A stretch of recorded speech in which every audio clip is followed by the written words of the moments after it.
Good morning and welcome to Real Divorce Talk San Diego. We are so happy to see you guys today. My name is Lynn Waldman. I'm a licensed clinical social worker and divorce coach.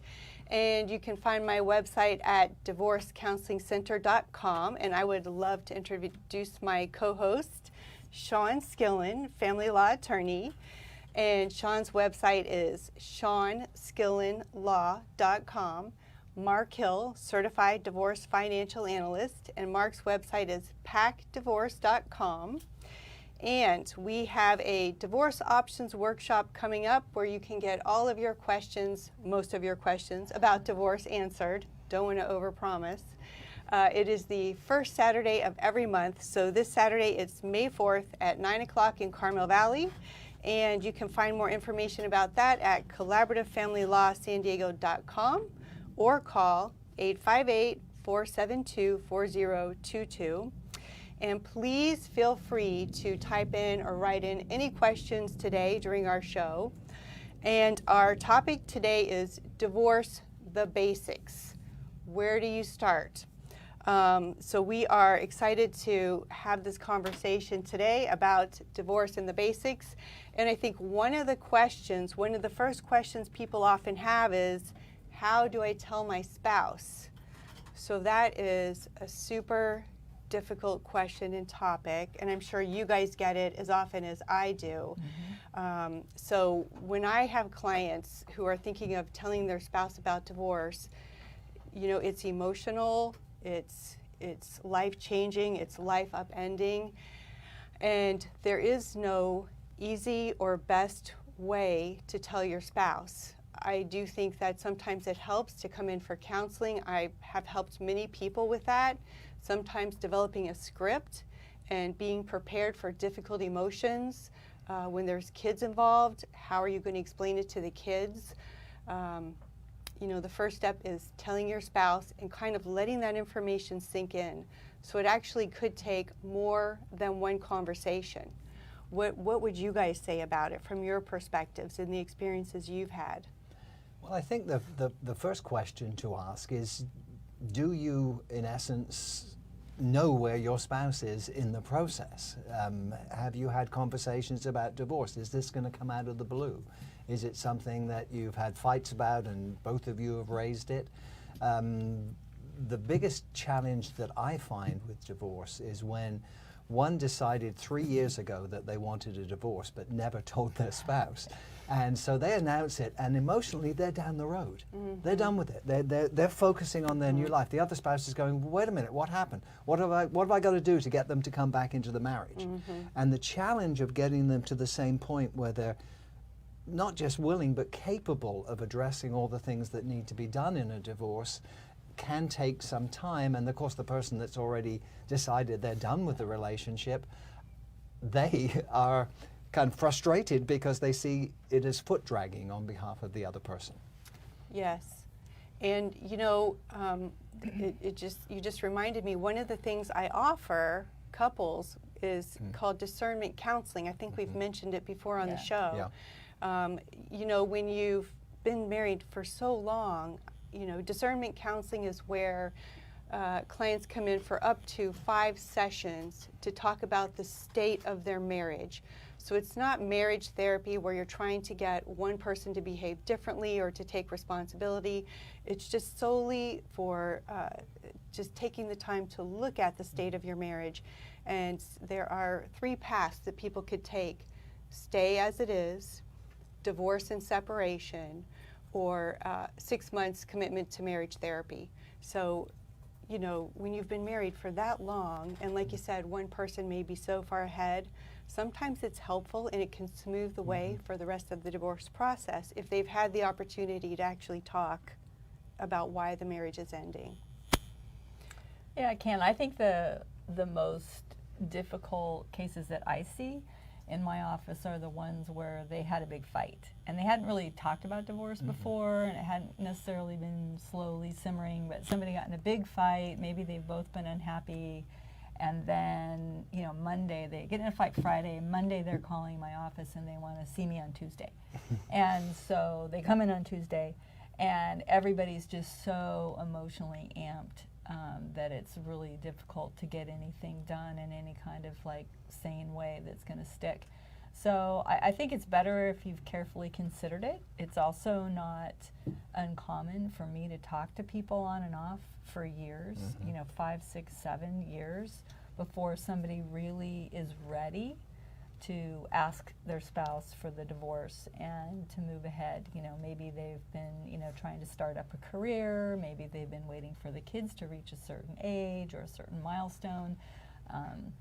So it happens in all kinds of different ways, but unless you've both just kind of been talking about it, been in and out of therapy, and then kind of come to the conclusion together that it's time to end the marriage, it's a difficult conversation no matter how you slice it.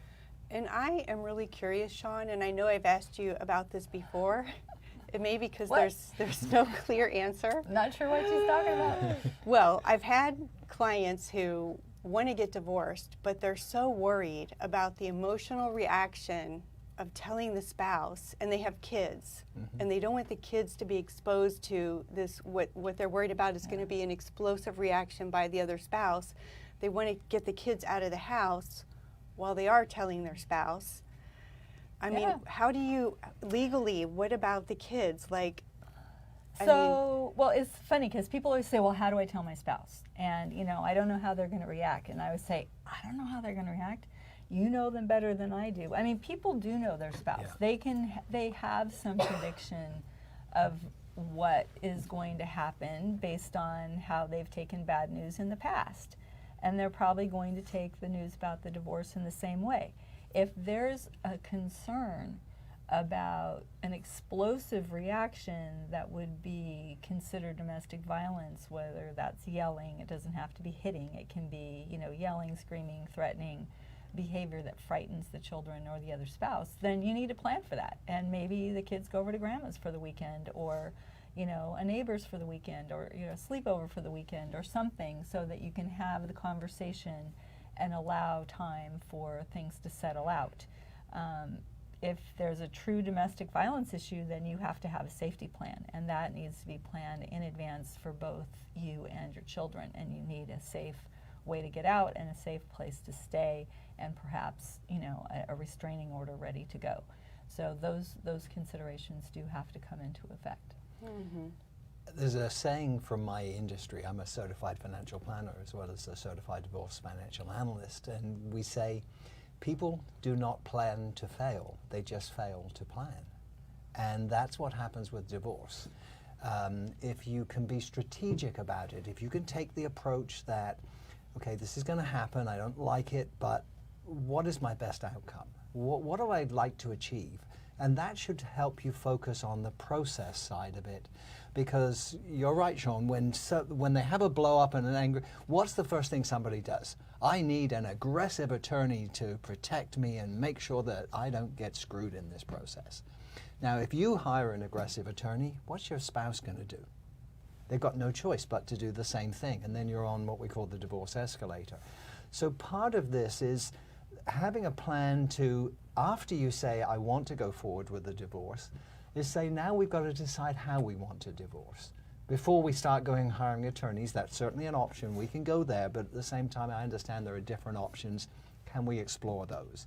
And if you can get your spouse on that path, it kind of, I believe, psychologically, I don't know how that works, but perhaps that can get them thinking of the future and of being involved in a process. And I think often for men, that is kind of a crutch that they can hang on to. Yes. And I do think it comes down to validating the other spouse's concern. And I think that it is that fear, when they hear that their spouse is going to be seeking a divorce, or if they do hire an aggressive attorney, they just become very fearful. And so I think letting your spouse know that I want to do this amicably, I want it to be fair, I want us both to consider the children, reassuring that it's because there are no winners. Yeah. No, and I think that's fair. I mean, I think it's reasonable to give the person who's being surprised by the news time to adjust and digest it, and that giving them the assurance that you haven't gone out and hired an attorney yet. I mean, the first announcement that you want a divorce shouldn't be the process server showing up at their office. No. And so it's fair to give them some time, and by giving them some time, you make it more likely that the process will be amicable and calm, and less likely that it's going to escalate into a big, expensive, protracted legal battle that's really not so much about who gets the house, but about how dare you hurt my feelings and betray me that way. So I think that that's a fair thing to do. Now, to the person who's on the receiving end of the news who isn't ready to move forward, my caution to them is that, you know, you need to step up. When you've been told you want a divorce, there's a period of time you get to adjust, but if you drag your feet too long, then the person who's ready to move forward gets frustrated, and they're kind of left with the only opportunity that they have to get anything done is to go hire an attorney and to start the legal process. So you each need to be respectful of the other person's time and circumstance and kind of come up with a timeline that you can both live with, or you do end up back in, you know, a bad situation on the divorce escalator. And you know, I think what makes the difference in these cases is knowledge.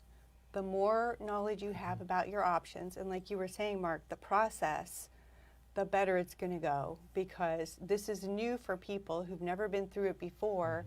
And that's why I do want to remind our viewers that we do have the Divorce Options Workshop.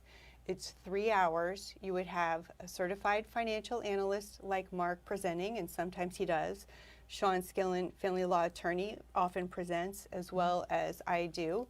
And we do talk about all the different options and the different ways you can go about the process. It's a 3-hour workshop, and people have found it really invaluable. And sometimes they come with their spouses, or they'll come 1 month and have their spouse come the next month. And it kind of slows things down and gives people a chance to think about, how do I want to do this? What's best for my family? What's best for my kids?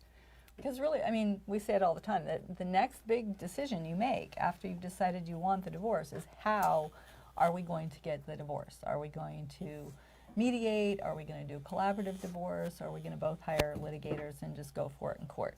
So that decision is really very important. So Mark, now that we've talked about you know, telling your spouse and talking about the process, usually the next question that I get is, you know, what kind of financial preparation do I need? What statements are going to need? What paperwork do I need to get together before I come to see you? So that's kind of your department. What would you say? Well, there are legal requirements of what you've got to put together in order to fill out your court paperwork, but I'm going to focus more initially on what you would need to gather, what you would need to kind of make sure you will have access to, because the challenge can be, once the divorce announcement's been made, what I call the moneyed spouse will sometimes believe that their control of the money gives them an advantage. Side note here, I think it actually puts them at a disadvantage, because if you don't understand your financial circumstances, then candidly you're not going to accept any deal, because you would presume the person that knows about the finances is manipulating things to your disadvantage. But nonetheless, 3 years of tax returns, make sure you have access to that. Statements of any financial accounts, recent statements, brokerage accounts, retirement accounts, property deeds if you have real property that you own, mortgage statements, anything that relates to an asset that you have or a debt that you have should be on your sort of laundry list of things to assemble. Additionally, you want to be thinking about expenses. You want to be thinking about what your future lifestyle is going to be like. Divorce does end up in a reduced lifestyle just about in every single case. 2 houses cost more than 1. So being realistic about thinking about what you can afford, where you would like to live, are there considerations around schools with children? People sometimes get emotionally attached to an asset like a house. I urge people to try to keep an open mind around those things. If somebody comes in and says, if I don't get the house, this whole deal is off, and I look at the finances and that means every liquid penny is going to the other spouse, that's not a good situation, because if that person doesn't have sufficient income years down the road, perhaps when the kids leave and they're no longer child support being paid, the situation often is that they're tearing up floorboards in the winter to heat the house, and that's not a good situation. So we always take the approach of try to gather this data when things are calm, because what you do want to avoid is going through the battle of discovery if things go south, and it costs a lot of money and takes a lot of time, and it can be extremely debilitating emotionally. And that's what I've seen with clients, you know, when that happens, when they get into these litigated divorces. You know, I get questions like, when is it going to end? Why is this happening? It's just that sense of this is so out of control and so unnecessarily out of control. We've spent tens of thousands of dollars and nothing has happened yet. I They hear that have all the time. literally spent their children's college educations several times over, and it really doesn't make sense. No, and it's completely unnecessary, to be honest. I mean, from a legal standpoint, you have to disclose or produce, whatever words you want to use, everything financial in your divorce. So there's no sense in playing games over it or hiding it. It's not uncommon that one spouse has been the managing partner and has, you know, they're the ones that have the passwords to the bank accounts or have the file cabinet with the paperwork in it. But, you know, if you've been that person, just give copies to the other person, because they have the right to it. If they're going to be ordered to do it, you might as well give it to them for free rather than pay an attorney thousands, tens of thousands of dollars to do it. Or a forensic accountant. Or forensic accountants. I mean, it is what it is. And all And of this, dueling. Oh, Two of them, dueling, yeah. one on either side, and then arguing about different findings and having a judge need to decide and choose one or the other, not some compromise. And we shouldn't be scaring you, because these are exceptional cases where people want to play these games and want, you know, revenge or, you know, validation from the court. Most cases, people are happy to come in and bring up the bank statements and produce the tax returns. And even if we get a little resistance in the beginning, you know, we say to them, hey, you're going to have to produce it, so just cough it up. And so they do. And we work through it, and it's a process. And, you know, either I help you fill out your forms or someone like Mark helps you fill out your forms, and we gather all this information before we start making decisions about, can we keep the house or do we need to sell the house. So just a reminder, my name is Lynn Waldman. I am a licensed clinical social worker, divorce coach, and divorce therapist, and you can reach me at 619-865-3203, or please visit my website. It's divorcecounselingcenter.com. And I'm Shawn Skillin, family law attorney, mediator, and collaborative divorce attorney. And you can reach me at 619-299-4880, or my website is ShawnSkillin.com. That's ShawnSkillin law.com. Mark Hill, Certified Divorce Financial Analyst, CFP. Pacific Divorce Management is my company, pacdivorce.com, and my phone number 858-257, new phone number, 8612, I think. I see we've got a couple of live comments or questions. Claire, since our eyesight is bad, can you tell us what they are? So Rachel would like to know, what's the best way to support a friend or loved one who is going through a divorce? That is a great question. And because I so often see that friends really want to tell the person going through the divorce, you gotta get everything. You can't let him or her win. You gotta go for it.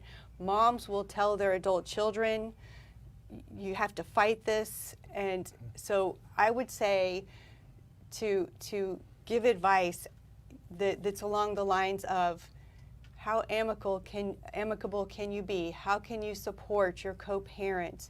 What do you think that your co-parent needs, so that it doesn't become... You know what I tell them? I say, have you ever seen those Greek tragedies or comedies where there's a chorus off commenting on the action and the players pretend not to hear it? Yes. I say, there's the Greek chorus of divorce, and this is what I tell people to hear.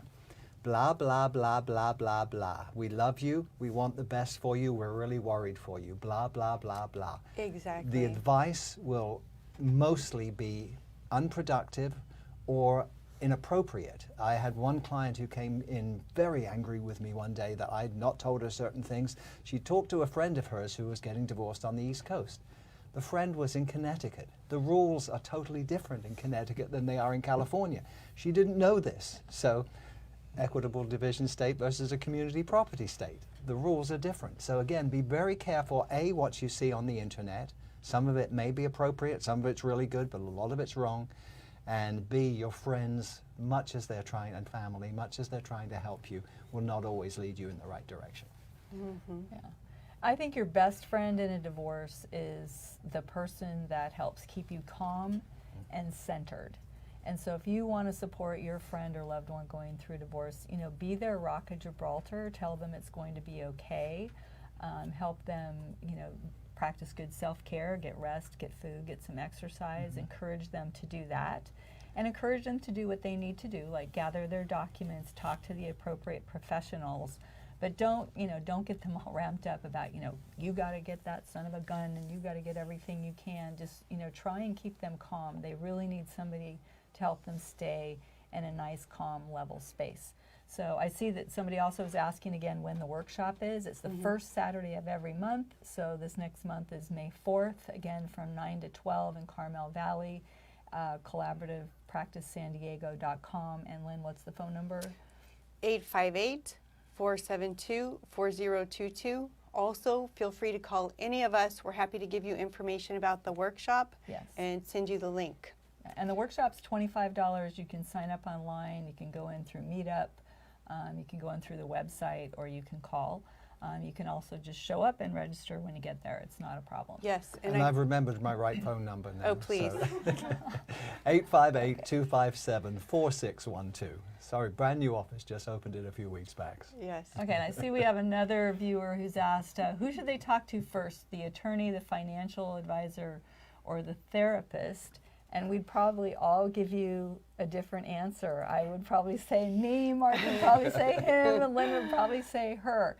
And I don't think there's necessarily a right or wrong way to go about it. I think starting with any professional that you trust to give you advice is good. And if you don't know someone, ask a friend. There's going to be somebody in your circle of friends who's been through a divorce who can do that. You can go to the collaborativepracticesandiego.com website, and there are a list of attorneys, financials, and therapists who all work in the collaborative divorce world, and most of them do mediation, so you can pick someone off that list. You can interview more than one person. Whoever you use should be a good fit for you. So don't, we're all used to doing meet and greets and talking to people on the phone or meeting with them briefly to see if it's a good fit. So don't hesitate to do that. And funny enough, if someone came to me, most likely I'd be referring to you guys eventually anyway. Yeah. So whatever path you choose in, they're going to get their referrals. I find that people have, essentially they have a burning concern. It might be financial, it might be around the children, it might be around the emotional response they're anticipating. It might be like, how does the law work around this? So often they self-select as to, but again, what I think we've identified in the years of doing this practice is that there are three aspects to every divorce: legal, emotional, and financial. And where do you need the resources? What's going to help you get through this process and get your best outcome? And I think if you ask yourself that question, you will be naturally drawn to the right door to enter the process, but you want to assume you're going to use all those resources during the divorce process. Yes, yes. Yes. And Claire, it looks like we have another question, which I cannot see from here. Shawn read Lucci's, and then the other two was when is the workshop and what's the best way to explain it to kids, so you actually already covered them. Okay. Great. Yeah, thank you. All right, so once you've gotten through all this stuff from a legal standpoint, the way that your divorce starts is by filing a petition with the court. So either of the spouses will elect to be the petitioner, who signs a form called the petition, and that gets filed with the divorce and gets you assigned a case number and assigned to a judge in a courtroom, and that's where you usually stay for the balance of your divorce process and for any modifications of support or child sharing that happen after the divorce. If you're in a process like mediation or collaborative divorce, then usually you fill out the petition and the response at the same time. no one has to be served, and you get the paperwork filed, you get your case number, you get the 6-month clock ticking. You don't need much to get all that stuff done. You need to remember the date you got married, which surprisingly a lot of people don't remember. And you need to come up with a date of separation, and you can actually both disagree on that date. You need to know the birth dates and places of your children, the addresses where you've all lived for the last 5 years, and things like that. You do not need to have all the financial paperwork done before you file. You can file and then do that as you work along, and that's often a work in progress. So don't let those kind of things scare you or hold you back. Do start gathering it. The better prepared you are, the more information, the better decisions you'll make. But to get started, it doesn't really take a whole lot. So, divorce, the basics. What else would you guys say clients need to think about or be prepared for? I think that just to follow on from what Shawn was saying is that people get very anxious about the financial forms, the income and expense and the asset and debt forms. Couple things to be aware of. These are not actually initially filed with the court. You prepare them and exchange them with the other spouse. So you want to do the best job you can, but I don't know in my whole career if I've ever seen one correctly filled out by a client. This is difficult. At least and not the first time. Not the first time. Yeah, eventually we get there, but it's challenging because it's not quite logical sometimes which categories things go into, and people don't always have a clear awareness, for example, of what they spend on going out to dinner in a month, or on entertainment, or on dry cleaning. And you know, those are the kind of details that, if you're a financial person like me, are really important, because what we're trying to do when we do alternative dispute resolution is we're trying to take these limited resources of this family and go, how can we make this work for the best for both of them, so that they can both survive this and they can both come out the other side and see a financial light at the end of the tunnel. And the more accurate that information is, the more likelihood you'll get a good outcome.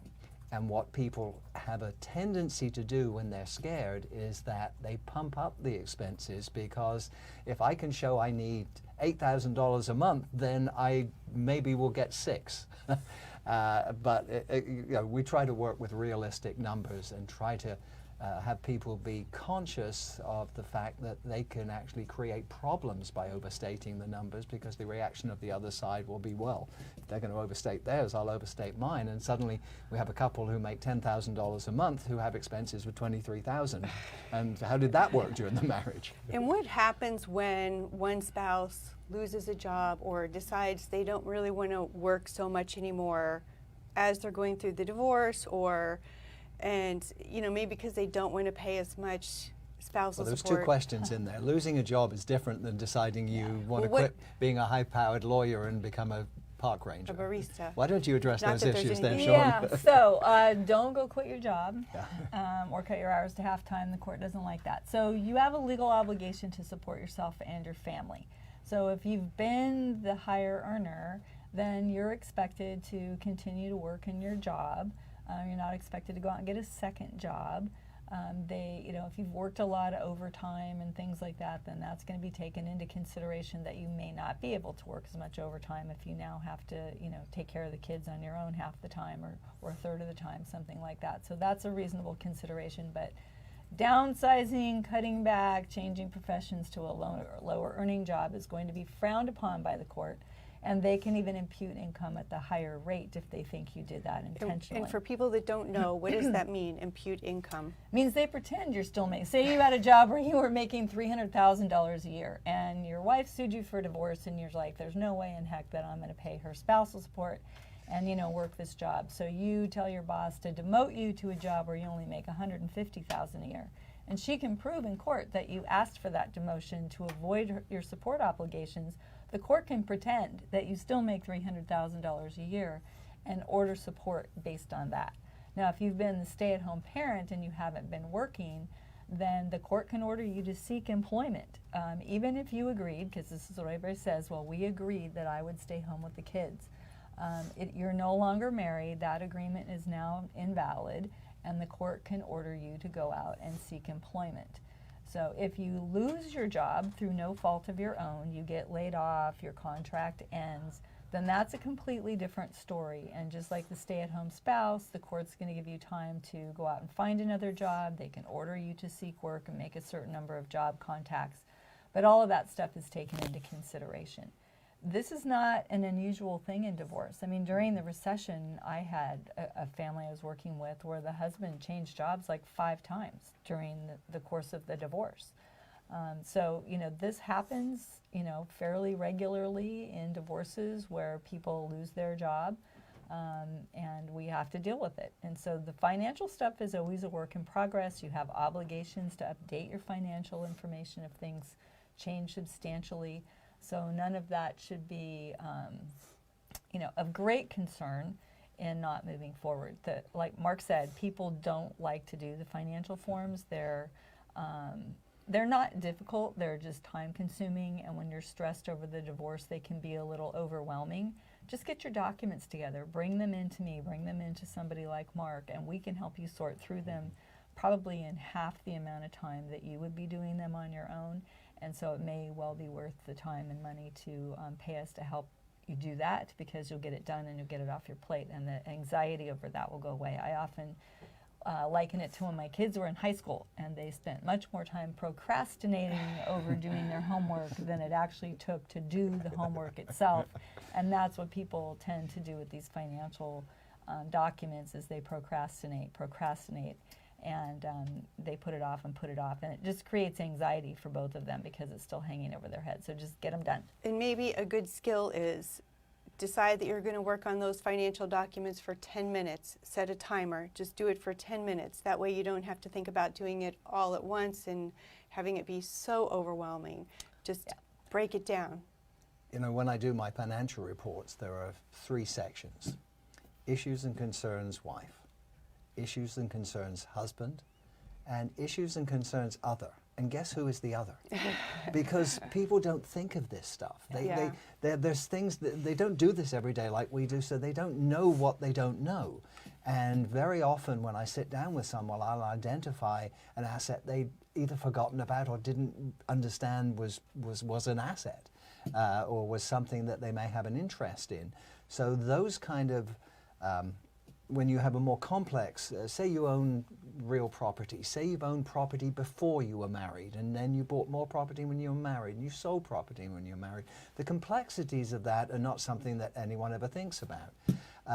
But if you don't have a pretty good roadmap as to what you need to look at, things can get lost, and that can be very difficult for the process, because what's the worst thing to happen, in my mind, is that we get to the end of it and then one person raises their hand and says, well, what about the so-and-so? And my response is, you didn't tell me about the so-and-so, but it would have been nice, but now we've got this whole issue that we didn't know was an issue because nobody raised it. So doing the work with someone who can assist you in making sure you have identified all the things you'll need to address is really important. So when we think about the basics and first steps, I would say come to our workshop. Definitely. Find out how you want to go through the process. We talk about the legal, the financial, the emotional. It's very, we get pretty in depth. We answer questions. So I would say, as a suggestion, first step, consider our workshop. What else would you guys say as far as first steps or the basics? Don't jump into the legal side immediately unless there's burning issues around. You're not seeing your children, you haven't got a roof over your head.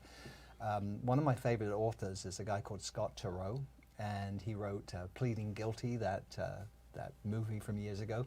His most recent book, I can't remember the title, but there's a line in there. The protagonist is going through a divorce, and he's a lawyer, and he writes, "He/she doesn't love me anymore.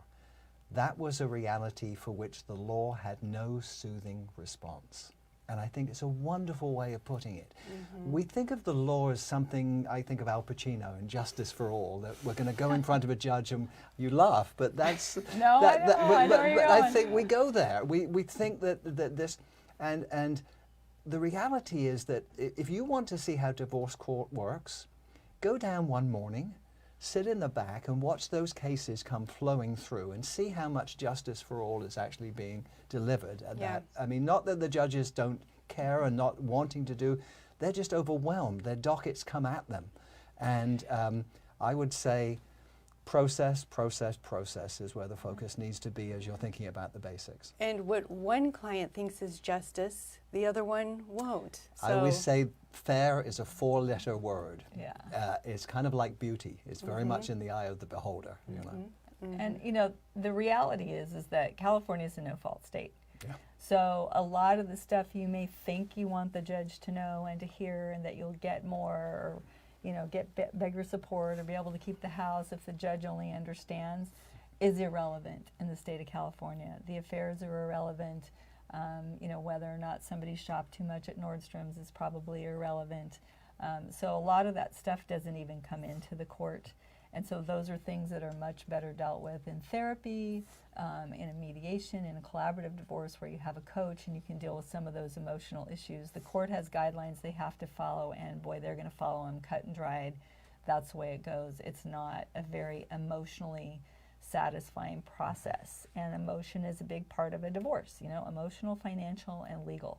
So I would also have you consider jumping ahead in your mind to once the divorce is over, and give some thought to how connected you want to be to your soon-to-be ex-spouse in all 3 of those areas. How connected do you want to be emotionally?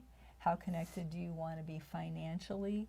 And how connected do you want to be through your children, whether they're small or grown? So financially, how many things do you want to share Netflix? Do you want to have support going back and forth? Do you want to be bugging each other for reimbursements for this or that, or not? And any of the answers in those spectrum are fine as long as you're both comfortable with that. Emotionally connected, you know, do you want to be friends? Do you want to be able to show up at birthday parties and graduations and weddings and be able to be friendly and cordial, or do you never want to see this person again? And how connected do you want to be with your children? You know, again, can you both show up to baseball games together? You know, do you want to share birthdays, or do you want to have control over this and have them have control over that? So give some thought to where it is you want to be at the end, and then think about how you need to go through this process so that you can be there, so that you don't burn any bridges that unintentionally end you up in a place you really didn't want to be. Great advice. And I would like to remind everyone we have our Divorce Options Workshop. The next one is May 4th in Carmel Valley. It's 3 hours from 9 to noon. If you would like more information, 858-472-4022, or check out our website, collaborativefamilylawsandiego.com. Have we changed it to Collaborative Practice San Diego.com? I think you can do collaborativepracticesandiego.com. Okay. Either one. Or call any of us. My website is divorcecounselingcenter.com, and I'd be happy to give you more information. And my website is ShawnSkillinLaw.com, and there's some great information on my website. And you can reach me through the website or call me at 619-299-4880. Mark Hill, PAC Divorce, PACDIVORCE.com. And I have a little sort of, on my website, there's a little sort of slideshow that takes you through the journey that is divorce, and hopefully will help you focus on what you need to decide if you're going in that direction. Our next Facebook Live show is May 23rd, 10 a.m. We look forward to seeing you then, and thank you for your questions, and feel free to write any further questions and we'll answer them online. Thank you.